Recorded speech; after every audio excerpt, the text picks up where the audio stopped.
Most people will never become rich because society is not designed to make most people rich. It is designed to keep most people productive, obedient, hopeful, and replaceable. Hard work is the morality tale given to the poor so they do not recognize leverage. The worker sells time, the rich buy systems. One body has 24 hours, capital has no sleep. Most people are trained to survive, not to own. School teaches compliance. Religion often sanctifies suffering. Culture romanticizes struggle. Employers reward loyalty with just enough money to delay rebellion. Money is not primarily earned, it is positioned. It flows toward ownership, scarcity, access, proximity, attention, and power. Effort matters, but only after placement. A man digging with his hands may work harder than a banker, but the system does not pay exhaustion, it pays control. The poor believe income is the game. The rich know assets are the game. The poor ask, how much do I make? The rich ask, what do I own that makes money without me? Most people are psychologically unfit for wealth, because wealth requires violating social programming. You must tolerate being misunderstood, envied, judged, and temporarily isolated. Most people would rather be accepted by the crowd than escape it. Society runs on status anxiety. People buy symbols before they buy freedom. They finance the appearance of success and call it living. They purchase respect from strangers while silently selling their future. The harsh truth, poverty is not only lack of money, it is a worldview. It teaches short-time horizons, emotional spending, fear of risk, dependence on permission, and hatred of people who escaped. Capitalism does not care how tired you are. It does not care how pure your heart is. It rewards negotiation, ownership, timing, asymmetry, and power. Morality may comfort you, but leverage pays you. Most people will not become rich because they are too busy being good employees, good consumers, good followers, and good members of the tribe. They confuse social approval with progress. The machine does not need everyone rich. It needs most people believing they still have a chance. Hope is the cheapest form of social control. And yet, even after understanding all of this, something even darker appears beneath it, because the moment people realize the system is not fair, many of them begin worshiping wealth even more, not less. They stop believing money is useful. They start believing money is salvation. And that is where the psychological collapse begins, because now money is no longer a tool for survival. It becomes proof of worth, proof that you mattered, proof that you won, proof that your suffering meant something. You can see it in the exhaustion on people's faces, not physical exhaustion, existential exhaustion. The exhaustion of constantly performing value in a world that measures human beings through output, visibility, and financial relevance. People no longer ask, am I alive? They ask, am I behind? And modern society has perfected this insecurity. Every screen is a comparison machine. Someone younger, someone richer, someone happier, someone more attractive, someone more free. Human beings were never psychologically designed to compare themselves to millions of people every day. But now, they do it before breakfast, and slowly, quietly, the nervous system begins to break, not dramatically, silently. People become anxious without knowing why, empty without understanding what disappeared, restless even while resting. Because the human mind cannot distinguish between physical danger and social irrelevance. To the primitive brain, exclusion once meant death. Now exclusion looks like being ignored online, being financially behind, being ordinary. So millions of people spend their lives trying to escape the feeling of being invisible, not because they are greedy, because they are afraid their life will pass without significance, afraid they will die unrecognized, afraid they were never truly important. And wealth appears to solve this. Money creates attention. Attention creates perceived value. Perceived value creates temporary relief. But temporary relief is not peace. This is why some wealthy people continue accumulating long after survival is secured. It was never about survival. It was about psychological compensation. A child who felt powerless becomes obsessed with control. A man who felt rejected becomes obsessed with status. A woman who felt unseen becomes obsessed with perfection. An insecure person becomes addicted to achievement because achievement briefly silences self-hatred. For a moment. Only for a moment. Then the silence returns. And this is the part society rarely admits. Many ambitions are not dreams. They are wounds with goals. That does not make ambition evil, but it changes its meaning completely. Because a human being can spend 20 years climbing toward something without realizing they are actually running from something else. Running from shame, from insignificance, from childhood humiliation, from fear of dependency, from the terror of being ordinary. And modern capitalism knows how to monetize every one of these fears. It sells confidence to the insecure, luxury to the invisible, productivity to the anxious, self-improvement to the emotionally exhausted. Even rebellion becomes a market. Even individuality becomes a brand. People say they want freedom, but often what they really want is relief. Relief from pressure, relief from comparison, relief from the constant feeling that they are failing some invisible race, because deep down, many humans no longer know how to exist without proving themselves. And this creates one of the greatest tragedies of modern life. People become so focused on building a valuable existence that they never experience existence itself. They postpone life waiting for permission to feel alive. After more money, after more success, after more validation, after they finally become someone. But someone is a moving target. The horizon keeps running. The appetite expands. The identity becomes dependent on momentum, so even achievement becomes frightening. Because stopping means confronting the emptiness underneath the movement. That is why silence terrifies so many people. Silence removes distraction. And without distraction, people finally meet themselves, not the performance, not the identity, not the ambition, the self beneath the noise. And many discover they do not actually know who they are outside productivity. This is why loneliness has become so widespread in hyper-connected societies. Humans are communicating constantly while revealing almost nothing. Everyone is broadcasting. Very few are understood.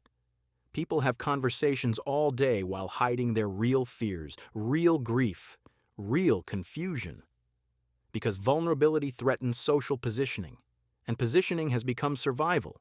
So people wear psychological armor for so long that eventually they cannot remove it even around people they love.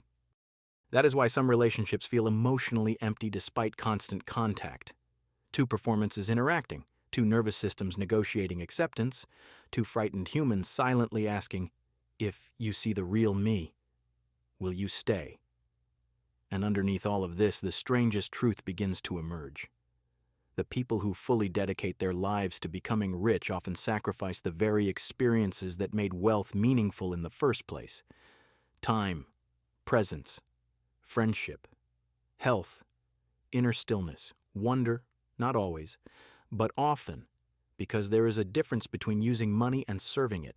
One creates options, the other creates psychological slavery with expensive furniture, and eventually, life forces every human being into the same realization. No amount of status eliminates mortality. Death remains undefeated. It watches billionaires and workers equally. And suddenly the game changes, because when humans truly understand they will die, many things lose their hypnotic power. Status begins to look fragile. Ego begins to look theatrical. Public approval begins to look temporary. Even hatred becomes exhausting. You begin noticing how much of human behavior is driven by frightened people trying to escape impermanence, trying to matter forever in a universe where everything disappears. And maybe that is why peace is so rare. Because peace does not come from winning the social game. Peace comes from no longer building your identity entirely around it. Not everyone will become rich, that is true. But something more important is also true. Most people never learn the difference between survival and life. They survive economically while starving emotionally. They accumulate possessions while abandoning themselves. They chase visibility while losing intimacy with reality itself. And eventually, some people wake up, not into happiness, into clarity. They begin seeing that freedom is partially financial, but also psychological. The ability to sit alone without feeling incomplete. The ability to live without constant comparison. The ability to enjoy moments that produce no status. The ability to stop turning existence into competition. Because in the end, the rarest form of wealth is not money. It is a nervous system that no longer panics when it sees someone else winning. It is the ability to remain human in a civilization designed to convert humans into markets. And maybe that is the real test of this era. Not whether you become rich, but whether you can survive the psychological weight of modern life without losing your soul in the process. So what should a human being do after realizing all of this? Not theoretically, not philosophically, practically, internally. Because once you see the machinery clearly, you reach a dangerous crossroads. One path leads to cynicism, the other leads to consciousness. Cynicism is seductive because it feels intelligent. You see corruption, manipulation, status games, vanity, greed, and you begin withdrawing from humanity itself. But cynicism is not wisdom. It is emotional exhaustion pretending to be clarity. A person consumed by cynicism does not escape the system. They become spiritually trapped inside it. Real awareness creates something else. Precision. You stop expecting society to give you meaning. You stop expecting money to heal your identity. You stop expecting attention to cure loneliness. And because of this, you finally become difficult to control. That is the first principle. Do not build your identity on things the world can remove. Not status, not popularity, not income, not appearance, not external relevance. Because the moment your identity depends on unstable things, your nervous system becomes permanently fragile. A market crash destroys you. A rejection destroys you. A failure destroys you. A loss of attention destroys you. Most people are emotionally unstable because their self-worth is rented from the outside world. Real self-respect is quieter. It comes from keeping promises to yourself privately, from handling pain without theatricality, from remaining honest when dishonesty would benefit you, from knowing who you are even when nobody applauds. That kind of self-respect cannot be purchased, and strangely, sirs, it creates more peace than admiration ever will. The second principle, learn the difference between useful pain and meaningless pain. Modern people waste enormous amounts of life suffering unnecessarily.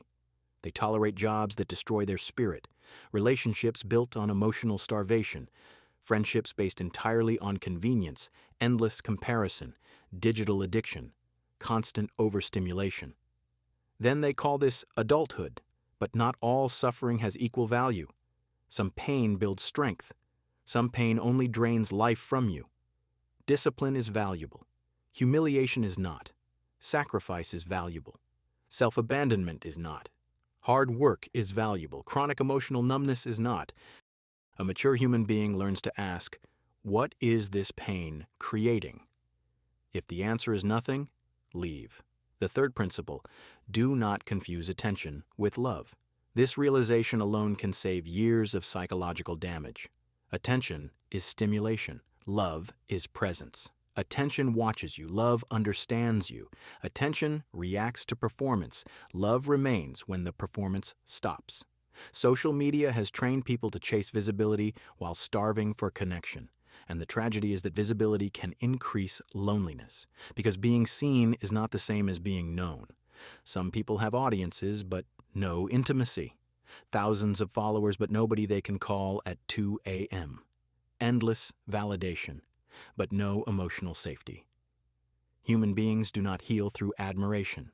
They heal through genuine connection. One real conversation can nourish the nervous system more than 1,000 strangers approving your existence. The fourth principle, pursue money strategically, but never emotionally. This changes everything. Make money because freedom matters. Because health matters, because your family matters, because time matters.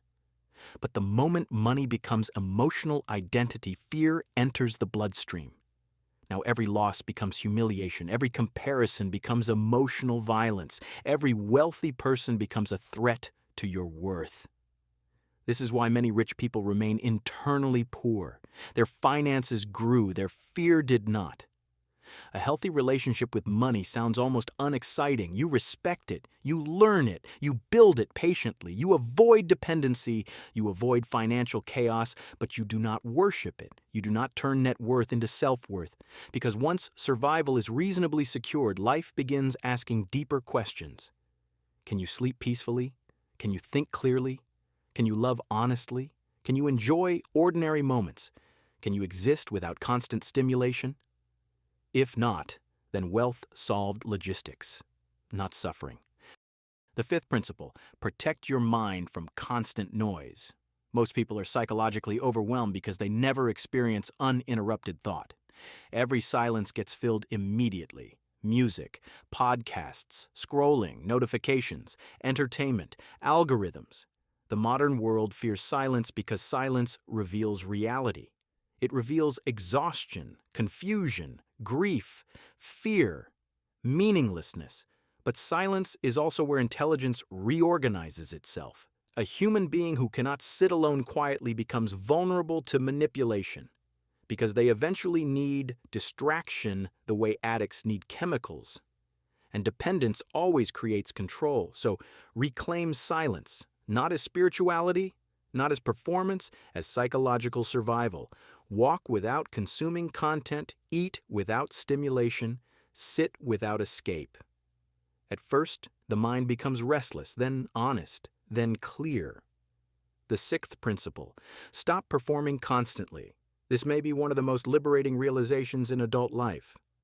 You do not need to turn yourself into a product. Not every thought needs branding. Not every moment needs documenting. Not every success needs broadcasting. A person obsessed with appearing powerful often feels powerless privately. That is why truly grounded people feel different. There is less performance in them, less desperation, less invisible begging for approval. They speak more honestly because they are no longer negotiating for acceptance every second. And honesty creates a strange kind of freedom.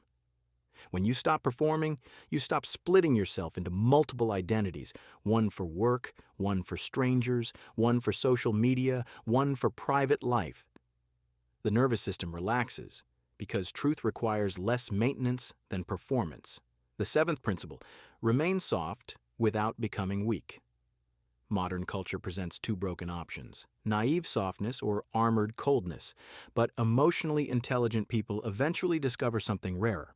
Calm strength, the ability to remain compassionate without allowing exploitation, the ability to stay open without surrendering self-respect, the ability to forgive without losing memory, the ability to care deeply without needing control.